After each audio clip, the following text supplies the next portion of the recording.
Bonjour à tous, je reviens de Bâle où j'ai vécu quelque chose que je vais appeler d'extraordinaire.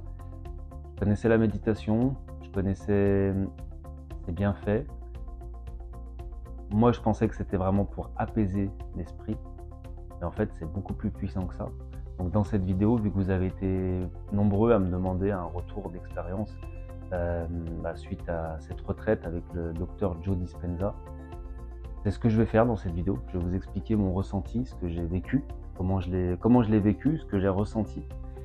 Donc, je vous parlerai dans une autre vidéo du docteur Joe Dispenza, qui est controversé par certains médecins, scientifiques. Et je vous parlerai également plus en profondeur de cette méthode qui nous a transmis en partie, donc, et que vous allez retrouver aussi dans mon accompagnement. Voilà. Après cette méthode, après cette retraite, on n'est plus la même personne. Donc voilà, je voulais vraiment vous faire un retour. Donc c'est ce que je vais faire là tout de suite.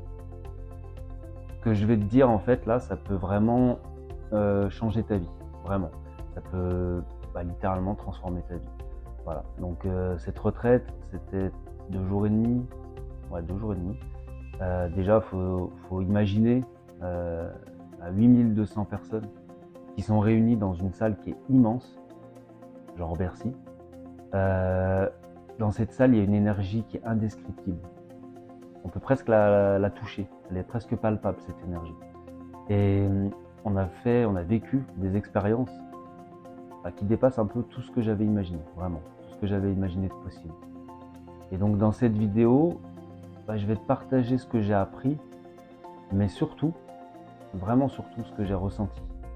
Voilà, durant ces 2 jours et demi, comment ça s'est passé. Le comprendre avec la tête, j'ai vraiment compris que comprendre avec la tête, c'est une chose, mais vraiment le vivre, c'est vraiment totalement différent. Donc est-ce que tu es prêt à découvrir comment tu peux changer ta réalité? Ouais, c'est parti. Donc déjà, je vais t'expliquer pourquoi on est bloqué dans le passé. Donc, le docteur Joe Dispenza, il explique un truc qui est fascinant. C'est que 95% de nos pensées et de nos actions, elles sont inconscientes. Ça signifie qu'on a seulement 5% d'actions conscientisées. C'est un peu comme quand tu montes dans ta voiture que tu conduis, c'est tout en mode automatique. Donc, quand tu te lèves le matin, tu sors du lit, du même côté du lit, tu vas aux toilettes, tu vas boire un verre d'eau, tu bois un café, tu pars au boulot. Voilà, les journées en fait elles se ressemblent, elles sont toujours pareilles. Donc les mêmes pensées, les pensées elles créent des émotions. Donc si tu as les mêmes pensées, ça veut dire que tu as les mêmes émotions. Si tu as les mêmes émotions, tu as les mêmes comportements. Et finalement tu as la même vie. Faut savoir que 90% de tes pensées du jour sont celles de la veille. Voilà. Je ne sais pas si tu comprends bien ce que je suis en train d'expliquer. Ça veut dire que si la veille, tu étais dans une émotion négative, on va appeler ça comme ça, une émotion négative, il y a de fortes chances qu'aujourd'hui tu sois dans les mêmes émotions. Donc que tu aies les mêmes pensées. Et donc la même vie. Et ce qu'il y a de plus fou, c'est que notre corps, en fait, il est addict. Il est addict à ses émotions. Voilà, il a besoin en fait de sa dose de peur, sa dose d'anxiété. Et moi au début j'étais un peu sceptique. Mais quand j'ai vécu les méditations à la retraite, j'ai vu à quel point c'était vrai. En fait, vraiment, c'est vraiment la vérité. Voilà. Donc, lors de ma première méditation, j'ai vraiment été frappé par un truc qui m'a vraiment...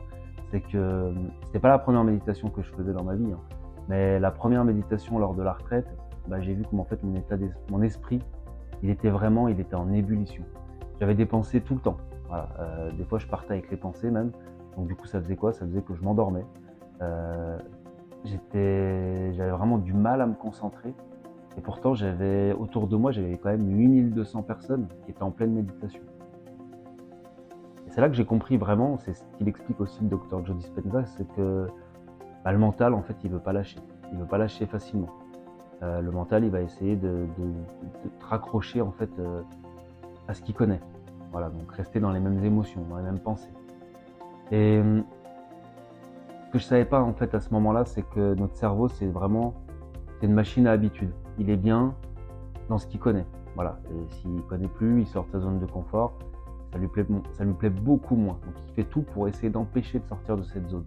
Et quand on vit une émotion qui est forte, le corps en fait il va s'imprégner de cette sensation et il s'y accroche. C'est pour ça qu'on a du mal à changer. Parce que même quand on veut vraiment aller mieux, quand on veut se sentir mieux, le corps il réclame sa dose de stress, sa dose de peur, de frustration, d'anxiété. Et il y a un moment qui m'a beaucoup marqué aussi pendant cette retraite, c'est la pratique de la méthode Kundalini. Donc cette méthode, moi je la connaissais. Je vais t'expliquer déjà l'expérience que j'ai vécue. Donc avant la retraite, donc je connaissais cette méthode, j'avais déjà entendu parler de personnes qui employaient cette méthode Kundalini, la méthode du serpent, si je peux rappeler. C'est des personnes, elles ont des mouvements qui sont incontrôlés. Des mouvements, pendant la méditation, en fait, elles ont des soubresauts. C'est des mouvements, tu te dis, mais moi je me disais, mais c'est du cinéma, c'est pas possible. Et là, je peux vous dire que je l'ai vécu. Voilà.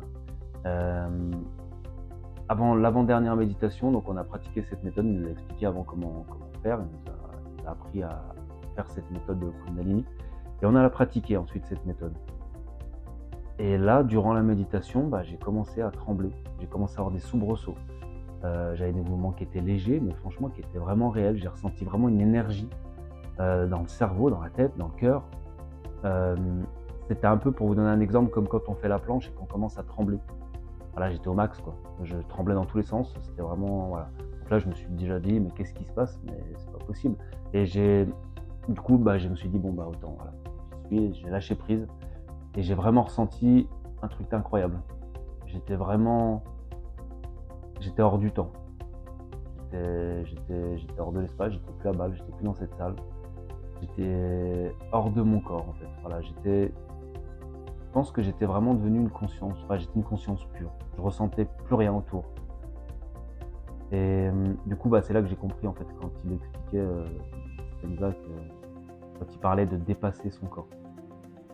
Maintenant, je vais t'expliquer comment tu peux briser la boucle et comment tu peux créer une nouvelle réalité. Cette boucle dont je t'ai parlé juste avant, en disant tu te lèves le matin, tu as les mêmes pensées, donc tu as les mêmes comportements, donc ta vie elle change pas. Donc comment tu vas faire pour changer? Déjà, premièrement, il faut prendre conscience de ces pensées qui sont en mode automatique. Et chaque matin, tu as le choix en fait, c'est soit tu rejoues le même film qu'hier, soit tu vas reprogrammer ton esprit. Et ça commence dès le réveil. En fait, dès que tu ouvres les yeux, en fait, tu dois refuser de replonger dans les mêmes schémas, dans les mêmes comportements, dans les mêmes pensées. Et comment tu fais pour refuser ça? La méditation. La méditation, elle permet de sortir du mode pilote automatique. Et vraiment, pendant cette retraite, j'ai compris à quel point la méditation, elle est puissante. En fait, quand on médite, on n'est plus défini par le passé. On n'est plus sans cesse en train de se remémorer le passé, de vivre sur le passé, d'avoir les mêmes émotions que le passé, les mêmes pensées. Et on ne pense pas non plus au futur. On n'est pas en train d'être anxieux ou d'avoir peur du futur. On est juste là, on est juste une conscience pure. On est dans le moment présent. Et c'est vraiment dans cet état que le changement il peut avoir lieu. Si tu veux reprogrammer ton subconscient, en fait, il faut te donner un nouveau programme. C'est aussi simple que ça. Pour redonner un nouveau programme, il faut être en méditation, en état de méditation ou d'hypnose. Il faut manifester son futur. Manifester, mais il faut avoir une intention, une émotion. Et il insiste vraiment, le Dr Joe Dispenza, sur le point clé suivant, c'est que juste penser à ton futur, ça suffit pas. Il faut le ressentir, comme si ton futur, il était déjà passé en fait. Donc si tu veux plus d'abondance, plus de sérénité, de l'amour, en fait tu dois ressentir ces émotions avant qu'elles arrivent. C'est un peu quand on dit causer l'effet. Quand on a quelque chose, ça cause un effet d'une émotion. Et en fait il faut réussir à... Voilà, en fait le lien de cause à effet, il faut réussir à causer l'effet. Voilà. Mais quand j'étais en méditation, il y a un moment où vraiment je ressentais plus de la gratitude pure. C'est là que j'ai compris en fait que c'est pas l'extérieur qui doit changer pour que je sois bien. C'est en fait que je dois changer de l'intérieur, vraiment. Et la gratitude, c'est pas le tout de dire ah, je suis en gratitude de respirer, je suis en gratitude de la vie. Faut ressentir ça, de l'intérieur. C'est comme ça qu'on crée une nouvelle réalité. Donc moi, ce que j'ai expérimenté, donc personnellement, c'est qu'avant cette retraite, j'étais déjà convaincu en fait que le mental, il avait un impact énorme sur ma vie. Mais là, pendant la retraite, je l'ai ressenti dans mon corps. J'ai vraiment vécu des états de conscience que je pensais pas possible. Je pensais vraiment pas qu'ils étaient possibles. J'ai senti de l'énergie comme j'avais jamais ressenti auparavant, dans la pièce, à l'extérieur, mais aussi à l'intérieur de moi, dans le cœur. Et j'ai compris que notre passé en fait, il ne nous définit pas. Sauf si on le laisse faire. Si on continue à s'accrocher aux pensées du passé, on continue à être pareil. Donc ça ne nous définit pas. Et depuis que je suis rentré, en fait, il y a vraiment un truc qui a changé en moi. Là, je subis plus mes émotions comme avant. Je suis beaucoup plus conscient de mon état d'être. Donc moi, je me dis que si moi je peux le faire, toi aussi tu peux le faire. Tu as deux choix en fait pour ça. Soit tu refermes cette vidéo, tu reprends ta journée et tu oublies et tout reste exactement pareil.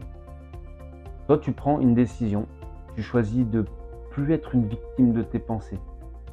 Tu arrêtes de laisser ton corps jouer le rôle de l'esprit. Et tu choisis de devenir le créateur de ta réalité.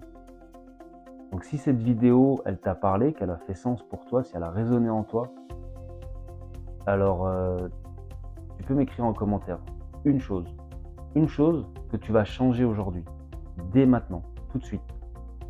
Ça peut être une pensée, je sais pas, une habitude, une émotion, mais écris-le maintenant. Parce que quand tu exprimes un engagement, même si c'est dans les commentaires de cette vidéo, tu donnes à ton cerveau une nouvelle direction. Et si tu veux aller encore plus loin sur cette transformation, je te conseille de t'abonner. Je vais partager plus que ce que je viens de partager. Je vais vraiment partager tout ce que j'ai appris, tout ce que j'ai expérimenté pour t'aider toi aussi à reprendre le contrôle de ton esprit, le contrôle de ton corps, le contrôle de ta vie. Et surtout, tu peux partager cette vidéo parce que dans ton entourage, c'est pratiquement obligatoire qu'il y ait une personne qui a besoin d'entendre ça. Et rappelle-toi que la meilleure façon de vivre ton futur, c'est encore bien de le créer. Allez, on se retrouve très bientôt. Prends soin de toi.